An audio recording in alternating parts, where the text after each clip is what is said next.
On entend la même chose absolument partout en ce moment, pas vrai?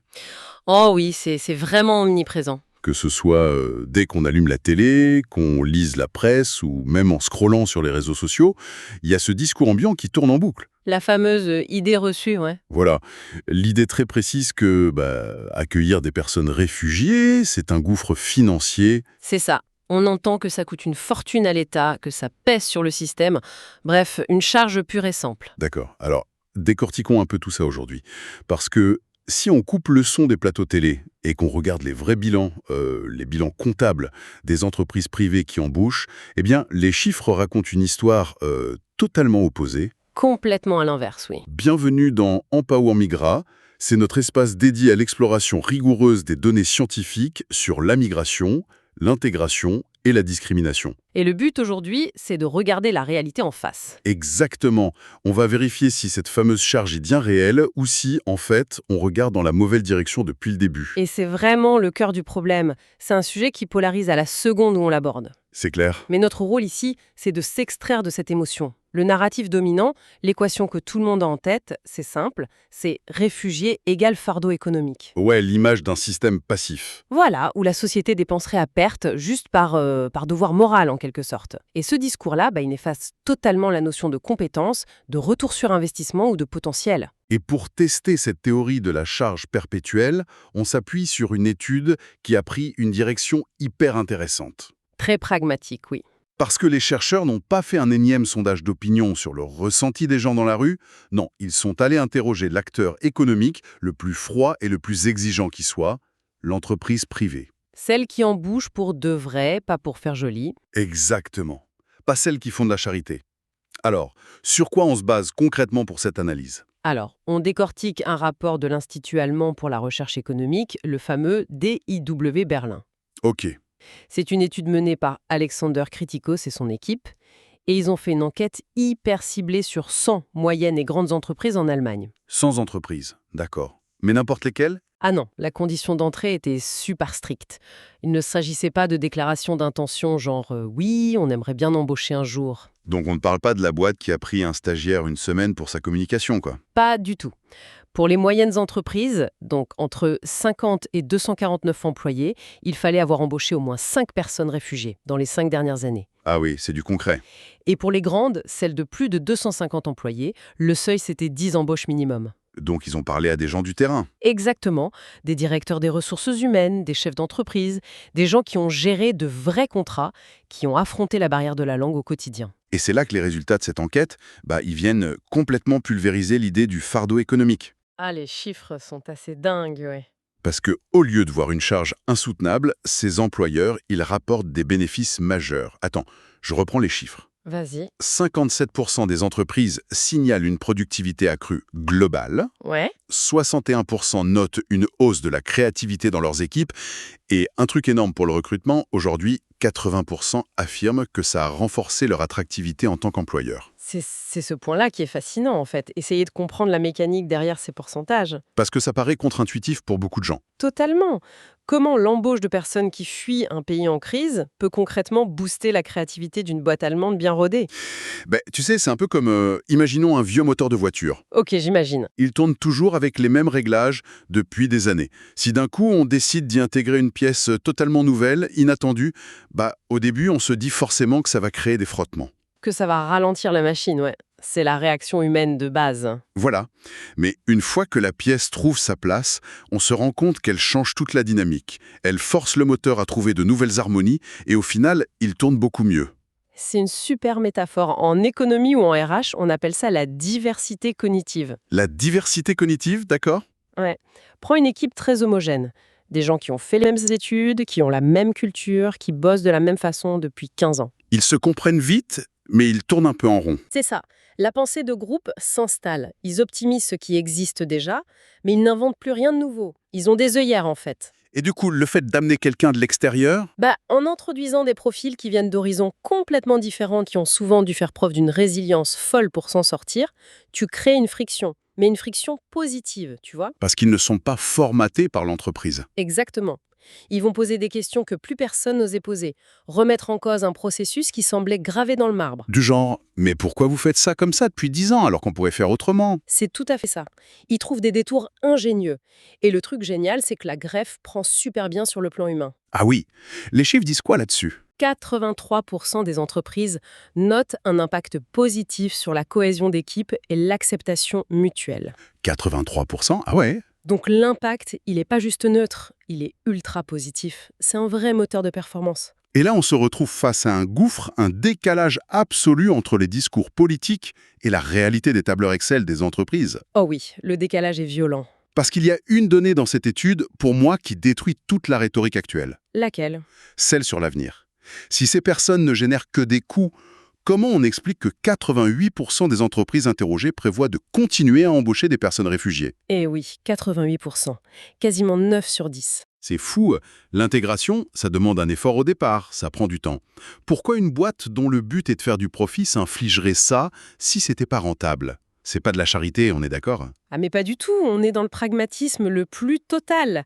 Une entreprise, ça cherche la rentabilité. Bien sûr. Si une telle majorité veut recommencer l'expérience, c'est que l'investissement initial, il est largement, mais alors largement compensé sur la durée. Et comment il l'explique dans le rapport du DIW? Par un mot très simple, la loyauté. La fidélité à l'entreprise, tu veux dire? Ouais, 56% des entreprises constatent que la durée moyenne d'emploi augmente. Les gens restent plus longtemps. Et vu la pénurie de main-d'œuvre en ce moment, Bah, c'est le nerf de la guerre. Le turnover, c'est un gouffre financier. Tu perds de l'argent en recrutement, en formation, en productivité quand le poste est vide. donc avoir des employés qui performent et qui restent fidèles, c'est un avantage massif. Un avantage concurrentiel énorme, oui. Bon, je vais faire l'avocat du diable un instant. Va-y, je t'écoute. Soyons réalistes. Intégrer quelqu'un qui arrive d'un pays en crise, qui a parfois vécu des trucs traumatisants, et qui parle pas un mot d'allemand au départ, ça peut pas être magique tous les jours. C'est pas le monde des bisounours. Non, bien sûr que non. L'étude ne cache pas du tout ces difficultés. Quels sont les vrais problèmes que ces boîtes affrontent au quotidien, du coup? Bah, le premier obstacle, sans surprise, cité par 76% des employeurs, c'est la barrière de la langue. Ouais, logique. Vérité. Ah oui, comprendre les consignes d'urgence. Exactement. Lire un manuel technique, comprendre une alarme, c'est un prérequis vital. Oui, et après la langue, c'est quoi le gros frein? Les qualifications. Environ 58% des entreprises pointent le manque de qualifications adaptées au marché local ou juste l'absence physique de diplôme. Bah oui, quand tu fuis la guerre en pleine nuit, tu vas pas chercher ton diplôme certifié conforme au secrétariat de la fac. C'est exactement ça. Et ça nous amène au troisième immense problème, la bureaucratie. Ah, l'administration. Le cauchemar. 56% des entreprises disent que faire reconnaître un diplôme étranger par les autorités, c'est un enfer absolu.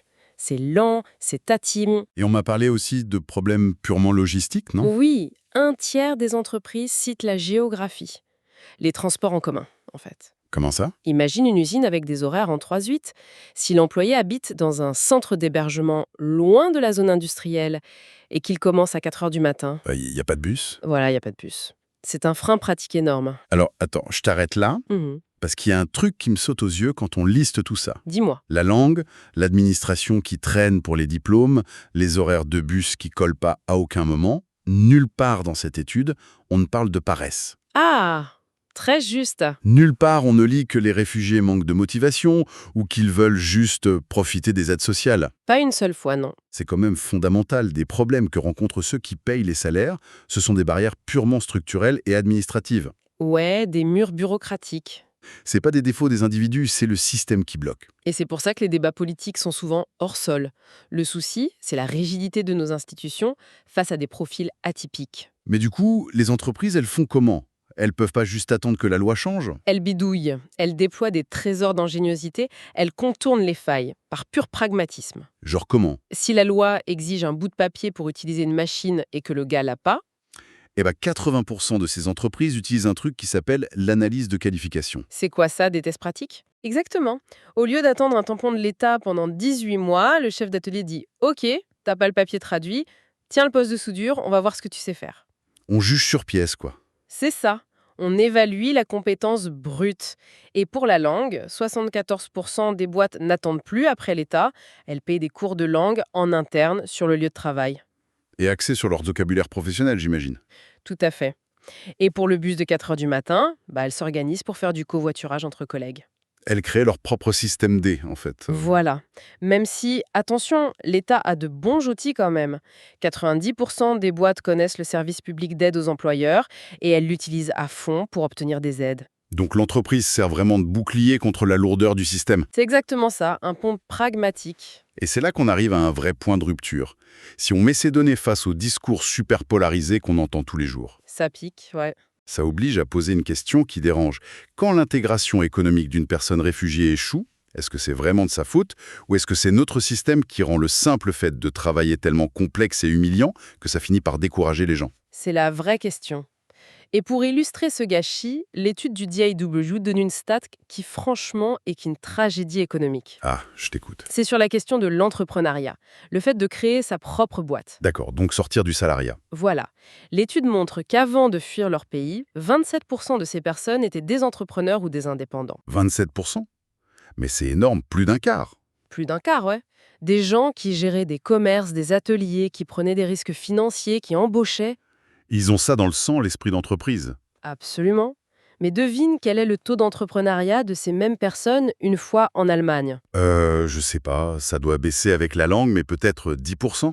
1,3%. Attends, de 27% à 1,3%? Ouais, une chute libre totale. Mais comment c'est possible? Qu'est-ce qui casse cet élan à ce point-là? Bah, c'est la tempête parfaite. Pour ouvrir une boîte, il te faut un accès au capital. Et quand tu arrives, t'as pas d'historique bancaire. Rien du tout. Et puis il faut naviguer dans la fiscalité locale qui est une horreur, le tout dans une langue qui n'est pas la tienne. T'as pas de patron pour faire le bouclier et t'aider avec les papiers. Exactement, t'es tout seul face au mur administratif. Mais c'est un gâchis monumental. On a une société qui se plaint du coût de l'accueil, mais qui empêche littéralement ces gens de créer de la richesse et des emplois locaux. C'est une balle tirée dans le pied de l'économie. Des gens qui étaient des moteurs de croissance chez eux se retrouvent parfois dépendants de l'aide sociale ici, juste à cause de la bureaucratie. Ça force vraiment à prendre du recul, tout ça. On a des preuves, noir sur blanc, venant des entreprises elles-mêmes. Des preuves solides, ouais. L'intégration rapporte, elle crée de la productivité, de la créativité, de la loyauté.